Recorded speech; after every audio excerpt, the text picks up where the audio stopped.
ngintshele ngomfana kagogo umcebo ocebe ngokwenza kwakhe ola lokho kwejobula ithobe wathi akazophilisa isizwe waphunyuka bempethe izitha zithi siyambamba kade sayebantu kwasumuthuli umfana ohamba nesithunywa. Ngiyazi ukuthi engikwenzile akukho lolo ukuxolela kodwa ngicela ungiphe indlebe ungilalele ngiphakamisa isandla sami sokudla ngifunga ukukhuluma iqiniso lonke neqiniso lodwa ukufa kwakhe ningakubeki ezandleni zami mina kangimthintanga bengithule ngibuka beshintshana ngaye ukube kuya ngami ngabe ngimsizile kodwa ngifela icala lokuphilela ukujabulisa abangani ube memeza ethi ngiseyinhlungwini ngicela ningisize kunengane encane ekhaya ngifuna ukuthi ihlale intandane ngoba ubaba wayo kayindoda kalutho siyazama ukuphila kodwa impilo ayihlangani siyazama ukuthi ingane siyikhulise kodwa njalo uyangibalekela sonke bengathi siyahlala ngoba simzwanga umziba kanjani umuntu wesifazane ekhala ngathi kunesilwane esifike kithi sabulala unembeza ngoba umzimba wakhe ngazi kungani siujikijile esikhosheni njengoba ngilapha phambi kwenu ngizocela ushwele ngiyazi ukuthi thina asikufanele ukuphila emva kwalento esiyenzile.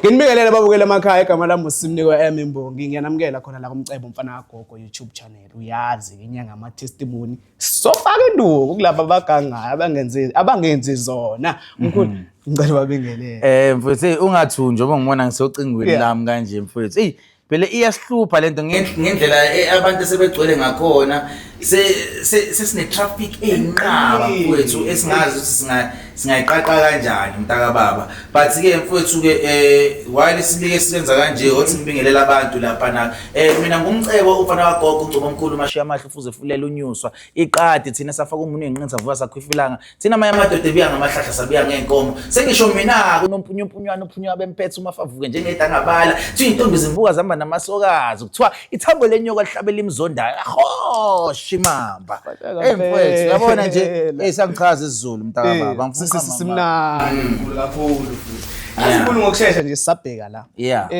kunokwenzeka kwesinye isikhathi thola ukuthi mhlambe umuntu wesifazane noma umuntu wesilisa unenkinga la ngaphansi mhlambe owesilisa uvuvukele namabhola avuvukele ngathi umuntu mhlambe olale nomuntu wrong basethola infection kodwa uthola umuntu wakhona uthi hayi mina akaze ngilale namuntu nje kodwa lento nje ivele yayivelele ingaba lokuhlangane nokulaliswa nesilwane noma nje ukuganga nje okunye nje ukuhlangene nezinye izinto. Okay abanye bayeqiswa mntaka baba yabo umuntu eqiswe into iqale nje imsuke nje imhambe esukela enyaweni kuze kuyofika la ekumele imshaye khona lento yabo omunye uthola ukuthi ulale ngempela nomuntu wrong yabo omunye uthola ukuthi mhlawumbe khona adliswa yona so amalumbu mfethu kuthiwa ilumbu leya amalumbu mfethu ahlukene ngeindlela zakhona nomeqo nakhona kuthiwa umeqo abanye bathi futhi nakhona umbhulelo so inamagama ahlukahlukene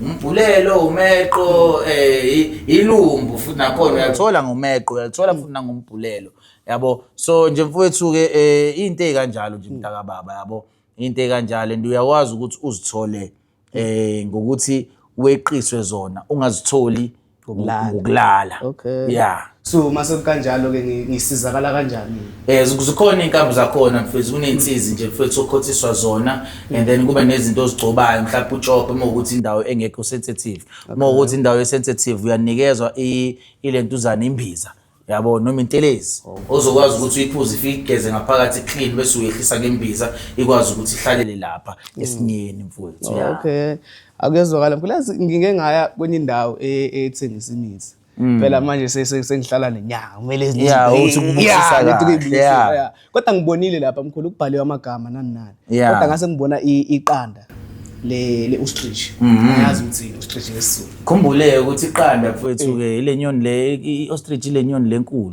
nazo zonke inyoni njengenkukhu ekugcineni but ke ostrich mfowethu iqanda la khona linjengeqanda lenhlanhla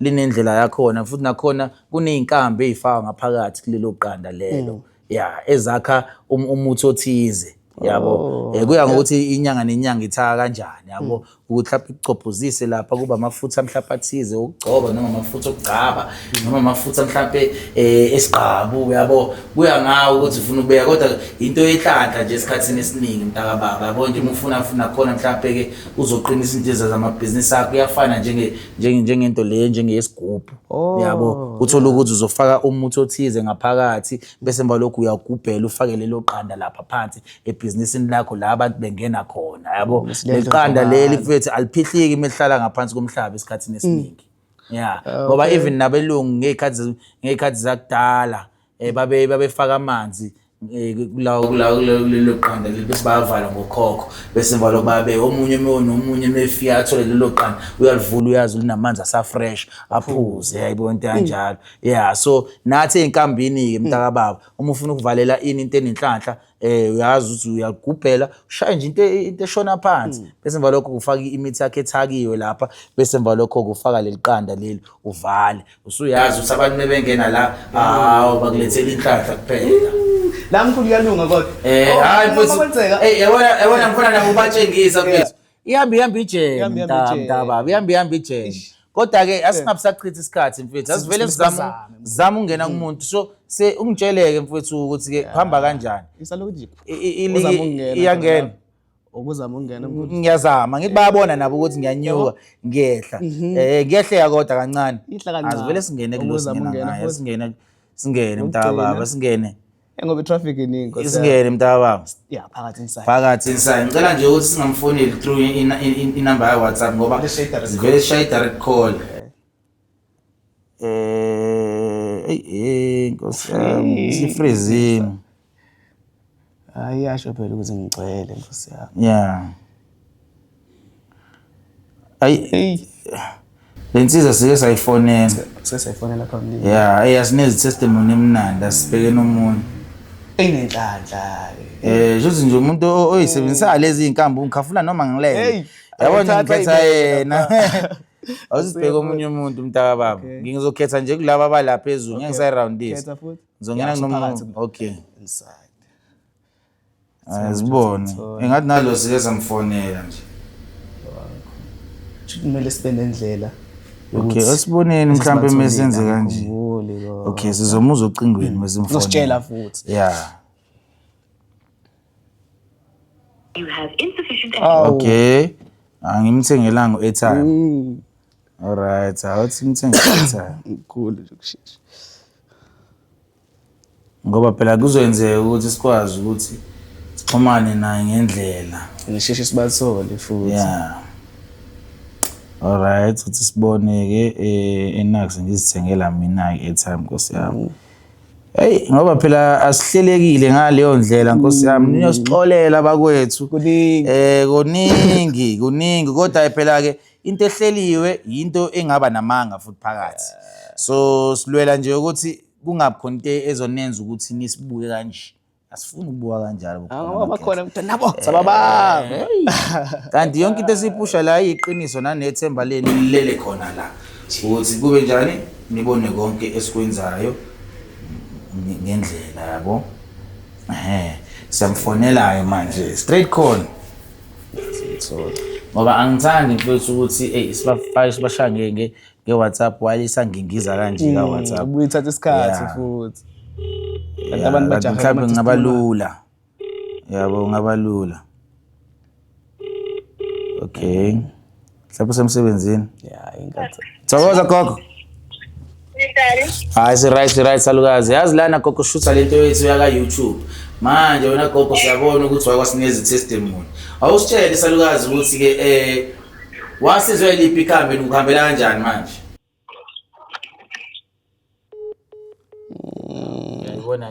akekho manje kuzoba nokuchaza ukuthi yabo nje sengizobeke yabo umame ngesikhathi esirong hayi ngcono manje siyenzayo manje kanjani noma yiphi ne futhi phakathi inside okay sizaba ubafonela nge-WhatsApp sizwe uma engangeni nge-WhatsApp simfonela straight call ne okay yaringa nyama uzingeze isichitha isikhathi mfethu yabona i-editor yethu iyathetha mhla namalanga ukuthi Okay, ngoba phela abanye nabo ukuthi Thokoza gogo. Ngiright salukazi. Yazi la gogo shutha lento yethu yaka YouTube. Siyabona ukuthi uke wasinikeza i-testimony na gogo. Manje besifuna ukwazi ukuthi ke le testimony gogo wathenga liphi ikambe ukuhambela kanjani manje? Athenga ngathenga i2. Akusebenzela o2. Hayi kulo ngayenza ibhobo mina hayi bese kusheshsha bese kulate. Ha. Hey. Liso lephupho.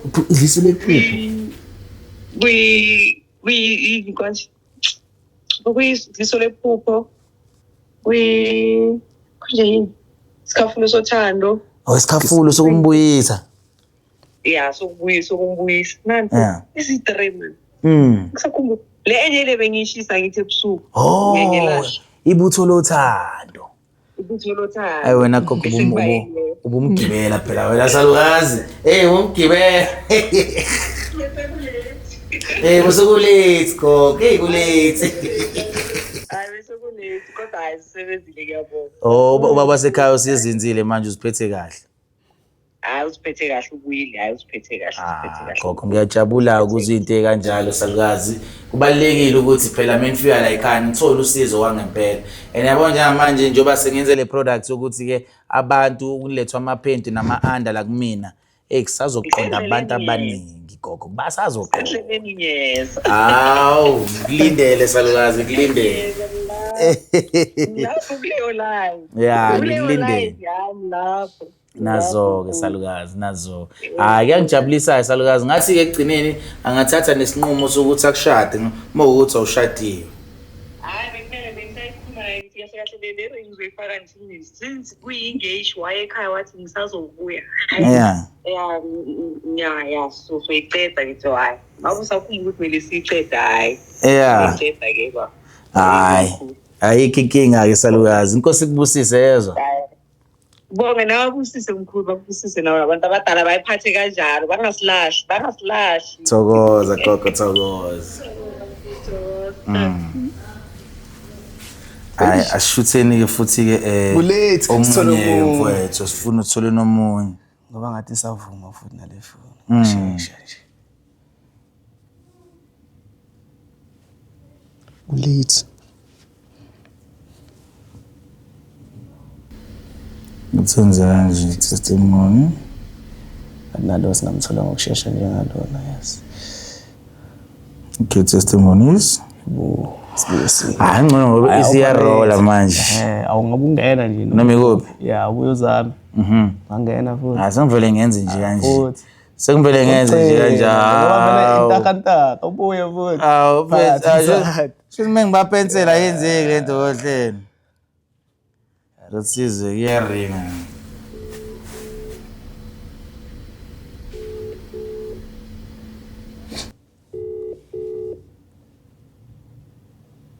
Thokoza khehla lami.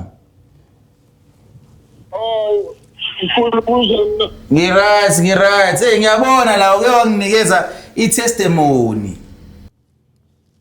Manje ngishutha lento yami yaka YouTube bengifuna nje khehla lami ukuchazela abantu ukuthi wathenga liphi ikambe ukuhambela kanjani.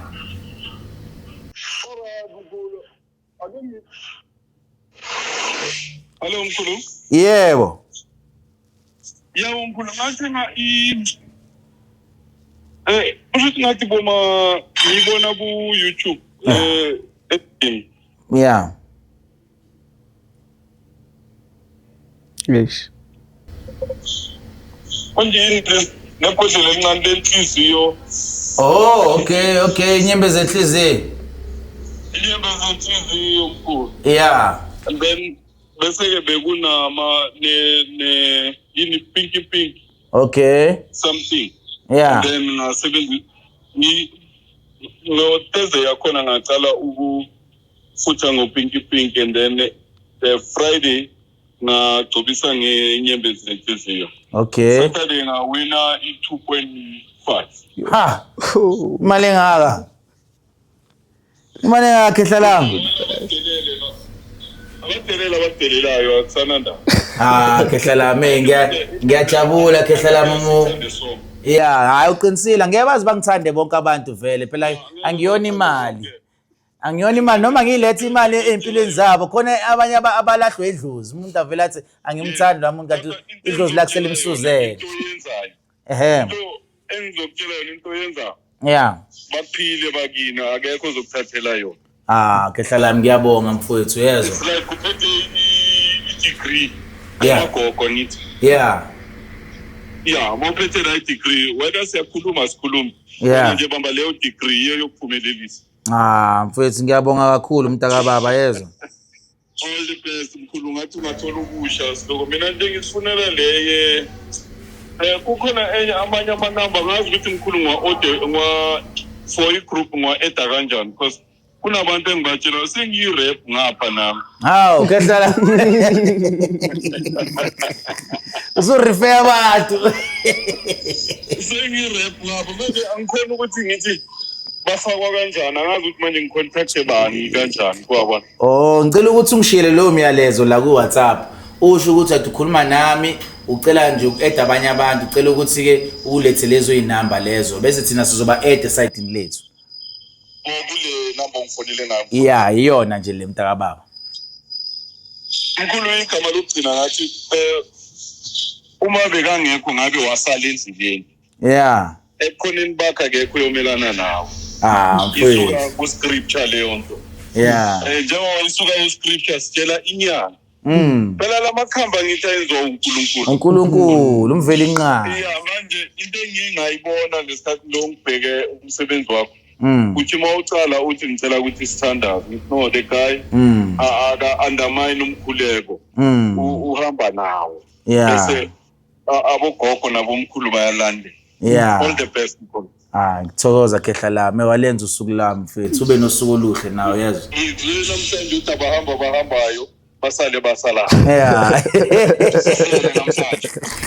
Ijalo mntaka baba ube nosuku oluhle mfethu. All right. Thokoza. Mfethu kumnandi uba namanqoko nje mfethu yabo abantu bekhuluma nawe bangathuki. Yabo ukuthi inyanga izothini mhlawumbe sengizongena emotweni manje funa ukuthi mafonelwe inyanga enjengami mfethu kujatshulwe yabo nawe uvuleleko usho inkinga nezinto ezikujabulisa konke nje kuhambe ngohlelo mfethu yeah Mkhulu ngiyacabanga ukuthi thina nje kwethu sesibuqedile singabakhumbuza nje mhlawumbe nje oqala nje ukusibona ukuthi uxhumana nathi kanjani ukuthola kuphi kanjani. So mina la ngisebenzela khona bakwethu ngisebenzele eBaramoli opposite ama-Towers eOrlando kulabo abafuna ukuze eBhavini Monday yabo Friday to Sunday ngisabantu eBhavini baqhumise Sunday ngisabantu emanzini bese emva lapho kulabo abasuke bethengile umuhlala la eJohannesburg siyakudelivela mahala ukuthi futhi nakhona umuntu mhlawumbe unqenayo ukudelivela ufuna uzosibambela wena mathupha uyeza khona la uzothenga kulaba ke futhi abangahlali la eJohannesburg abahlala ko Cape Town Durban PE siyawazi ukuthi icourier 60 rand 7 to 9 days 110 3 to 5 days so injalo ke indaba yami mntaka baba Ishintshi nje. Ulike, ushare, usubscribe ungadliwa umona. Sihlangane ngokuzayo. Thokoza.